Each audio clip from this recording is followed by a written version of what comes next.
मुख्यमंत्री ने बड़ा दावा किया था, रोज प्रेस में बयान देते हैं कि हमने 14 फसलें एमएसपी पे खरीदी। आज सरसों की खरीद शुरू है। किसान अपनी सरसों की फसल निकाल करके बाजार में लेकर के आए। 700 से लेकर के 750 रुपये एमएसपी से कम भाव में। सरकार ने अभी खरीद शुरू नहीं करी। सरकार को तुरंत सरसों की फसल की खरीद शुरू करनी चाहिए और एमएसपी के हिसाब से किसान को उसका पूरा पैसा देना चाहिए। जिस किसान ने बेच दी उसकी भरपाई सरकार को करनी चाहिए। ये किसान सदा से किसान विरोधी नहीं है। अखबारों में झूठे दावे करते हैं और हकीकत में किसान को कमजोर करने के लिए रोज नई योजनाएं बनाते हैं।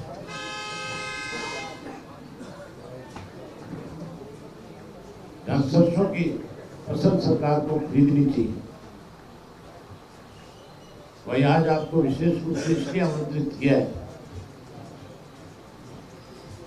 मेरे से भी पहले से इंडियन नेशनल लोकदल पार्टी को जब पार्टी का स्थापना हुई थी उस वक्त से पार्टी के संगठन को मजबूत करने में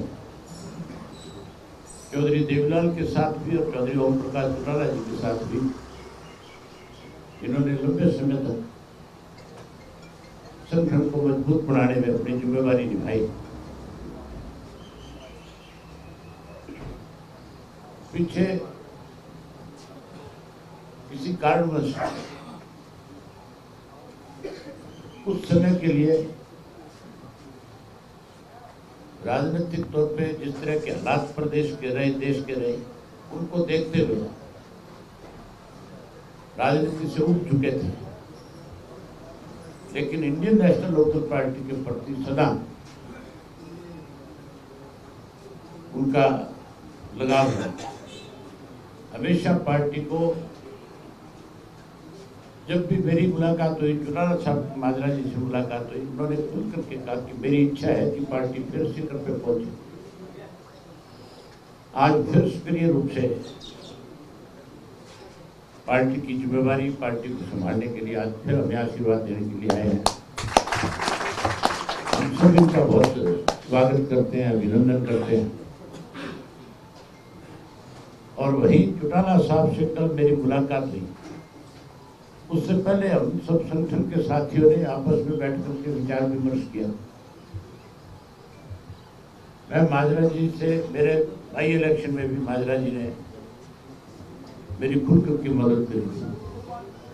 चौधरी देवीलाल जी की जयंती के ऊपर भी हमने जब इनको इनवाइट किया तो ना केवल ये आए बल्कि कैथल की रैली की सारी देख रेख इनकी निगाह में हुई थी। और हम सब साथियों ने जब बैठ कर के आपस में विचार विमर्श किया तो सबकी एक इच्छा थी, हमारी नहीं बल्कि पार्टी के, हमारे पूरे प्रदेश के जितने भी कार्यकर्ता पदाधिकारी हैं, उन सब की एक इच्छा थी कि माजरा जी को फिर से बड़ी जिम्मेवारी पार्टी में सौंप दी जाए ताकि संगठन को और ज्यादा मजबूती से आगे बढ़ाया जाए। आज सबने एक फैसला लिया है और फैसले से चौटाला साहब को हमने अवगत कराया। उनकी भी जाती इच्छा थी कि पार्टी की प्रदेश की कमान अब माजरा जी को सौंपी जाए। आज हम इनका स्वागत करते हैं, अभिनंदन करते हैं। वही हम सब इनके नेतृत्व में पार्टी के संगठन को मजबूत करने के लिए काम करेंगे। बाकी सारी बातें तो माजरा जी सब हम आप सकेंगे। मैं ये नहीं कहूँगा कि कोई इनकी घर वापसी है, आज ये पार्टी में नए सिरे से शामिल रही, हमेशा पार्टी के साथ रहे।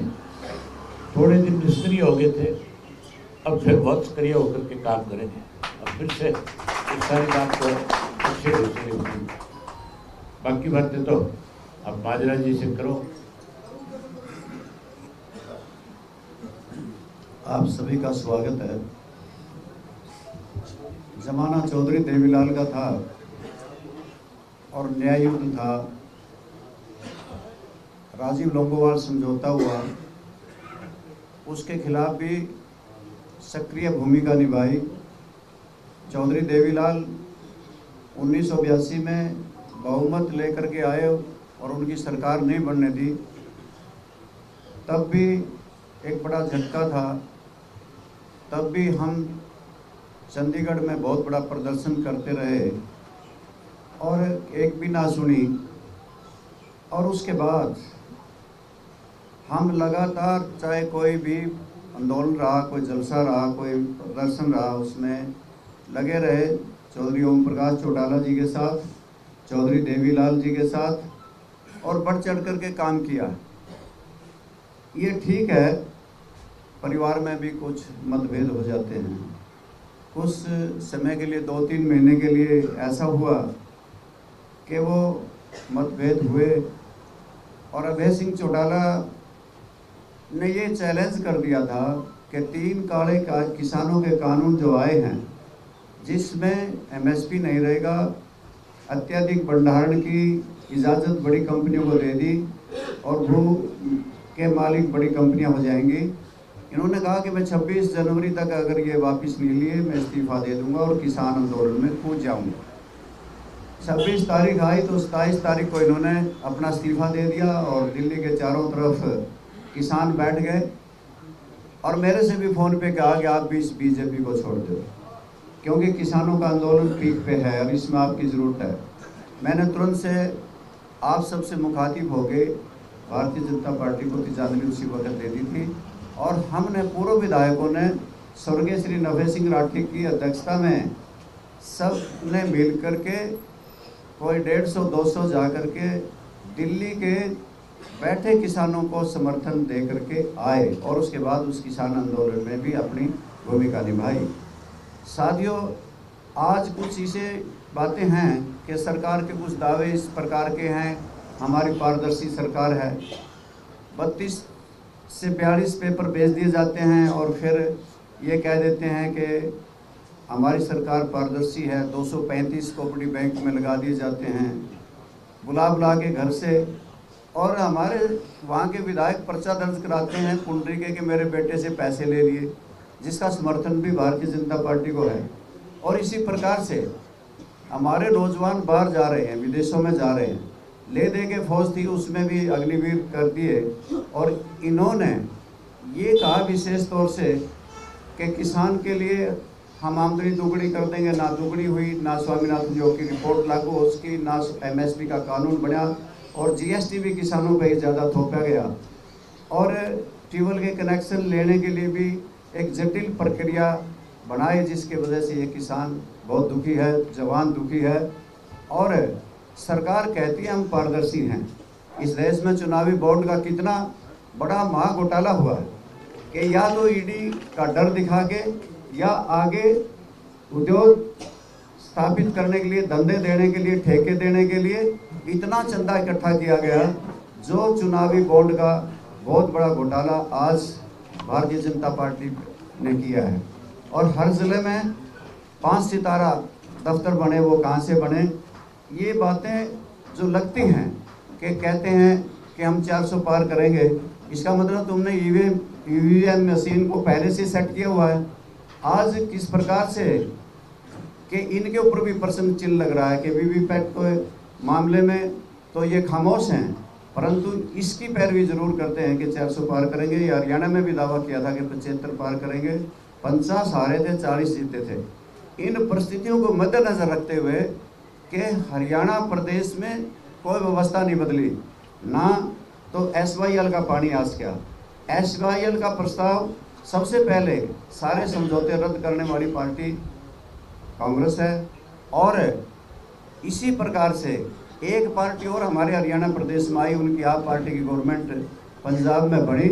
उन्होंने पंजाब की विधानसभा में पहला रेजोल्यूशन ये पास किया कि हम एसवाईएल का पानी हरियाणा को नहीं दे सकते, जो भगवत मान की सरकार बनी है।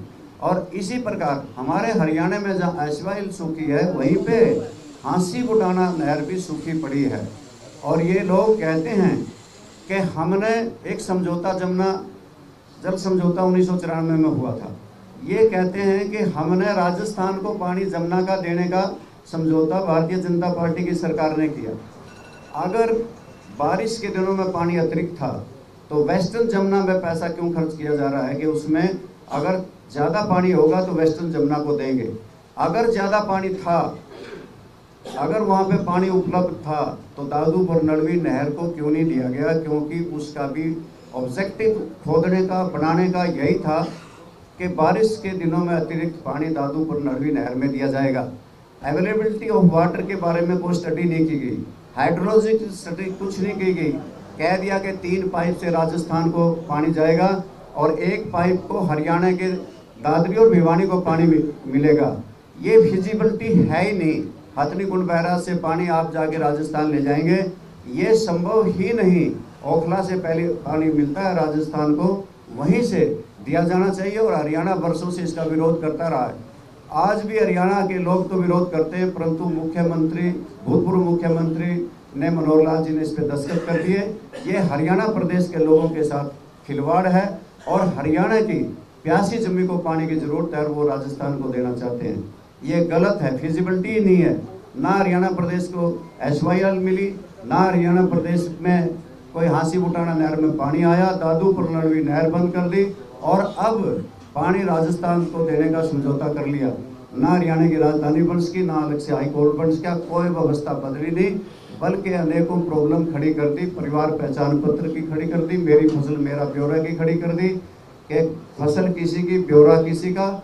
और अनेकों घपले और घोटाले हरियाणा प्रदेश में, चाहे शराब घोटाला है, धान घोटाला है, चाहे रजिस्ट्री घोटाला है, पेपर लीक घोटाला है, और अभी अभी सहकारिता विभाग का, ICDP का 100 करोड़ का घोटाला है। ये घोटालेबाजों की सरकार है। जहां हरियाणा प्रदेश में अनेकों घोटाले हो रहे हैं, वहीं देश के अंदर भी बहुत बड़ा ये चुनावी बोर्ड का घोटाला है। ऐसे मौके में मुझे चौधरी अभय सिंह आए और मेरे से कहने लगे, और चौधरी ओम प्रकाश चौटाला भी कई बार मेरे पास गया, मैं उनको मिलने भी गया।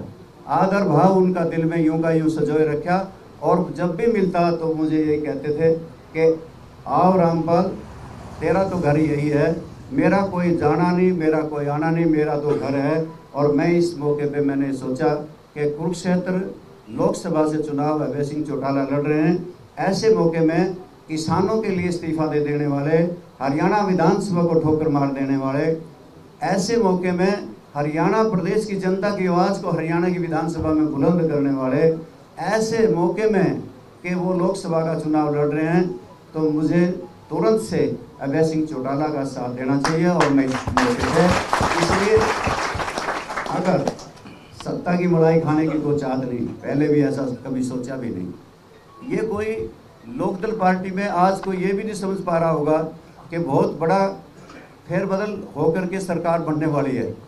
निकट भविष्य में कल क्या हो जाए, ये तो संभावनाएं रहती हैं। संघर्ष के बलबूते पे ही किया है, आगे भी संघर्ष को ही चुना है।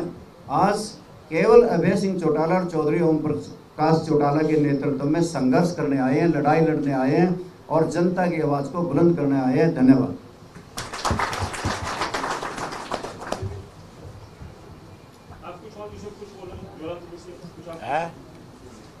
ज्वलंत विषय कुछ आप कुछ कहना चाहते हैं? जो मौजूदा स्थिति चल रही है, सरकार नहीं बनी है, कुछ लोग JJP के चले गए, कुछ पे आप कुछ अपना आप कहना चाहते हैं? कुछ आपको बात की रहती है सरकार है।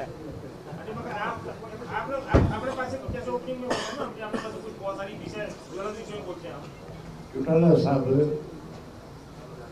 जब कभी भी प्रेस के साथी उनसे मिलते थे, हमेशा एक बात खुल करके कहते थे कि सरकार जाएगी। और आज इस किस्म के हालात है कि सरकार लोकसभा के चुनाव के चलते चलते भी टूट सकती है। जिस तरह से कल मंत्रिमंडल का गठन हुआ है, उससे नाराजगी बहुत बड़ी है लोगों में।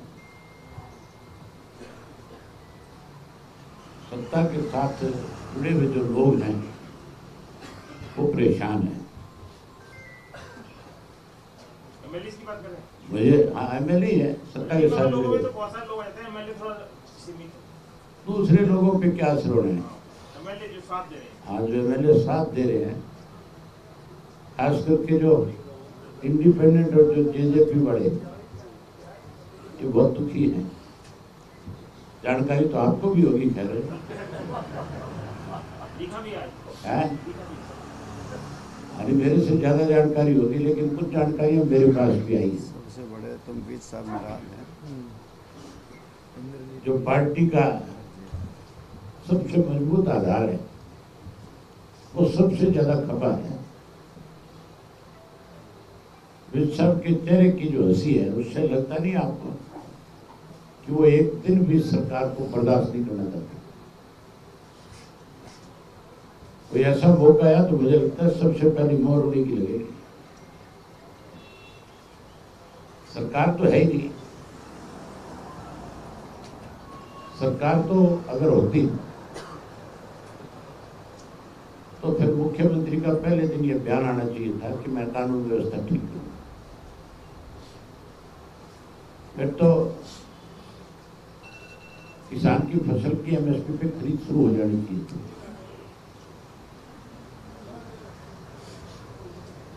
आज भी जो नया चुना हुआ मुख्यमंत्री है, उसको खुद पे भरोसा ही नहीं हो रहा कि मैं मुख्यमंत्री बन गया। इससे ज्यादा और क्या प्रोटोकॉल टूटेंगे और पद की गरिमा को कम किया जाएगा। भूतपूर्व मुख्यमंत्री का नाम तो ऊपर लिखा जाता है, उसका नीचे लिखा जाता है। आपको भूतपूर्व राष्ट्रपति हो, कोई भूतपूर्व प्रधानमंत्री हो, तब तो मान सकते हैं, या फिर किसी पार्टी का संयोजक हो, तब मानी जा सकती है। किस तरह से आज भी जो है हमारा मुख्यमंत्री भूतपूर्व मुख्यमंत्री को मुख्यमंत्री कह के संबोधित कर रहा है। उसको इस बात का डर है कि कहीं इसको मुख्यमंत्री कहना बंद कर दिया तो तेरी कुर्सी ना चली जाए। आज आप सब लोग आए हो, आपका स्वागत है। एक बात कहना चाहूंगा, कुछ लोग मेरे कुरुक्षेत्र में उम्मीदवार बनाने के बाद मुझे कईयों को बहुत दिक्कत आ रही है। सुशील गुप्ता जी का कल एक बयान छपा था। उन्होंने अपने बयान में ये कहा कि अभय सिंह चौटाला को कुरुक्षेत्र से नहीं लड़ना चाहिए, वो बारी व्यक्ति है। छाछ तो बोले सो बोले, छाछड़ी भी बोलने लगी। गुप्ता जी शायद भूल गए बेचारे कि वो कभी हरियाणा के थे, अपना व्यवसाय करने के लिए दिल्ली चले गए और दिल्ली से राज्यसभा के मेंबर रहे। हरियाणा से कभी कोई वास्ता नहीं रहा। अब उम्मीदवार बनकर के आ गए। मैं गुप्ता जी को बताना चाहूंगा आपके माध्यम से कि मेरा कुरुक्षेत्र से बहुत पुराना रिश्ता है। मैं पहले लोकसभा का चुनाव लड़ चुका और उसके बाद अर्जुन लड़ चुका है। हमारे चुनाव लड़ने की बात थी। ये हरियाणा प्रदेश चौधरी देवीलाल का लगाया हुआ पौधा है।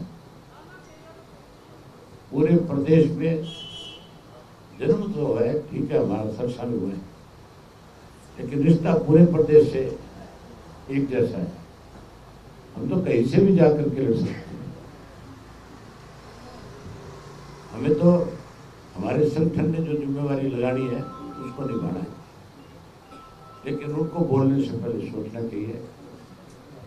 हरियाणा के लोग बहुत शाणे हैं। एसवाईएल का सबसे बड़ा विरोध अगर किसी ने किया तो आप पार्टी ने किया। और गुप्ता जी आप पार्टी का उम्मीदवार बनकर के आए।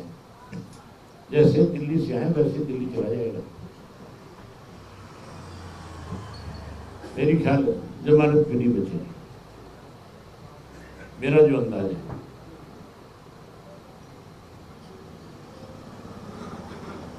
और कोई आपकी तरफ से क्वेश्चन है तो बताओ। अभी बीजेपी सत्ता से तो बाहर हो गई, उसकी क्या स्थिति देख रहे हैं आप अभी? जैसे सुशील गुप्ता को बता रहे दिल्ली आप बताओ क्या स्थिति देख रहे हैं?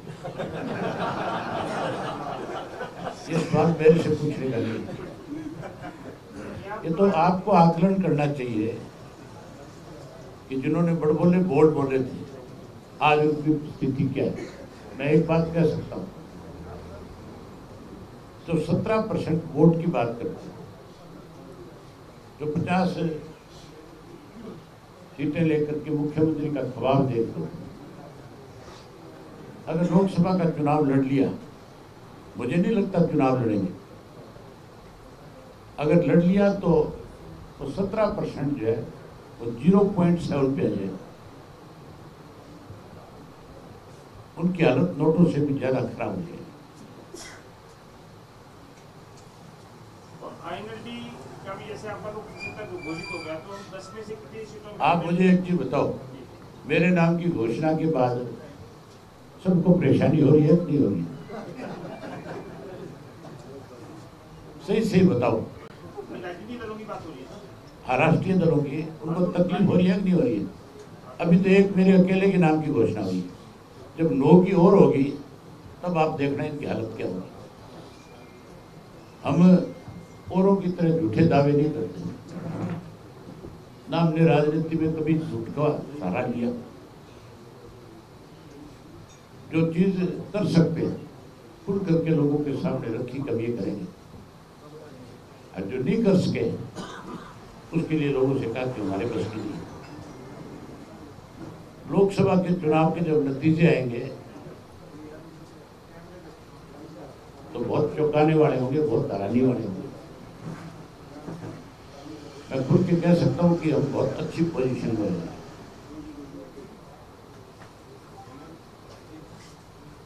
जिन लोगों को गलतफहमी, उनकी गलतफहमियां दूर हो जाएंगी। अच्छा है, ये जो मंत्रिमंडल बनाया है सारे जातिगत समीकरण साधने के लिए बनाया है। जातिगत समीकरण तो इसे सदेंगे नहीं सदेंगे, और कईयों की रान तो कट गई। जो कहीं ना कहीं मुख्यमंत्री को लगते थे कि ये तेरी कमांड में ठीक से काम नहीं कर रहे, उनको साइडलाइन कर दिया, नहीं कर दिया।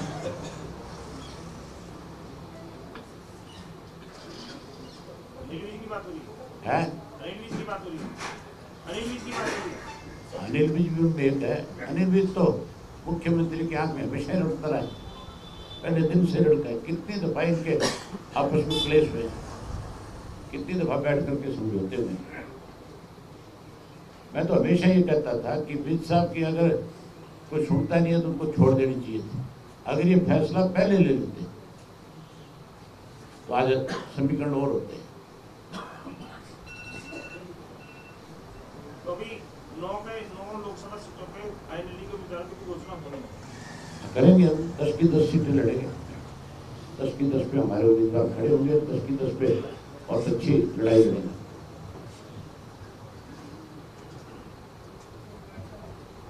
आपके लिए नाश्ता तैयार है। धन्यवाद आपका।